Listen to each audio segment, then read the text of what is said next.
Ready, start.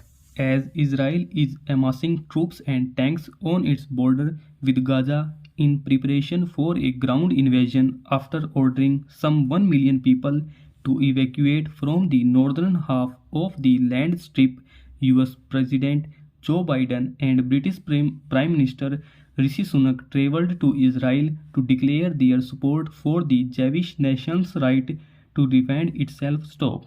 Mr. Biden's visit came hours after an attack on a hospital in Gaza left at least 500 dead. Stop.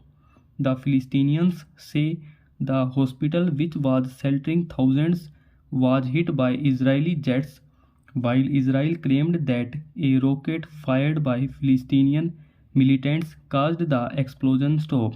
While truth is the first casualty of war, a vengeful Israel's mindless bombing of a tiny blockade enclave is pushing its 2.3 million people into an unimaginable struggle of life and death, even as the powerful nations are either looking away or busy backing Israel's campaign. Stop. Mr. Biden announced that Israel has allowed to let some 20 trucks of humanitarian aid into Gaza from Egypt. Stop. While any aid is welcome, 20 trucks of aid for 2 million people is, as the International Federation of Red Cross and Red Crescent Societies put it, a drop in the ocean. Stop. Stanza.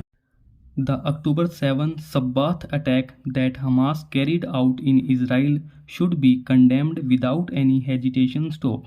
At the same time, collectively punishing Gaza in the same of fighting Hamas and carrying out indiscriminate bombing that is killing hundreds a day do not make Israel any better than Hamas. Stop. Moreover, this approach of the Israeli state towards the Palestinians has neither improved Israel's security nor helped the stakeholders find a solution to the crisis. Stop.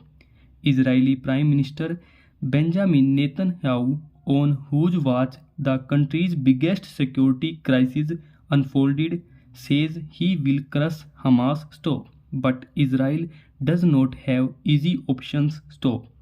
Reoccupying Gaza would lead to a prolonged urban war of attrition. Stop.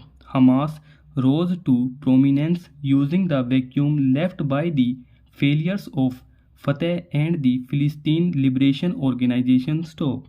If Israel manages to diminish Hamas's influence in Gaza, nobody knows what comes next, as the Philistine question, which is the ongoing Israeli occupation, remains unaddressed. Stop. In an ideal world, the US, the most powerful country, which is ruled by a president who has stated his commitment to a foreign policy centered on human rights, should be enraged by what its ally is doing and apply pressure on Tel Aviv to stop the bombing and start talking involving regional powers. Stop.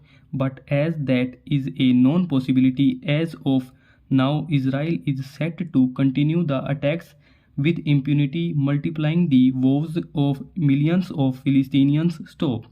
It is said that wars end when both sides conclude they have nothing more to gain by fighting. Stop. By that logic, Israel and the Palestinians should have long ago agreed to the only solution that make sense: separate states side by side. Stop.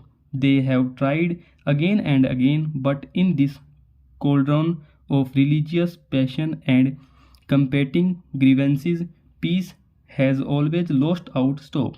On the face of it, it does not seem promising. Stop. The brutal attack by Hamas on October 7 and the massive Israeli retaliatory assault on Gaza have already led to too much death and destruction and have ignited communal hatreds in the United States and beyond. Stop. Over.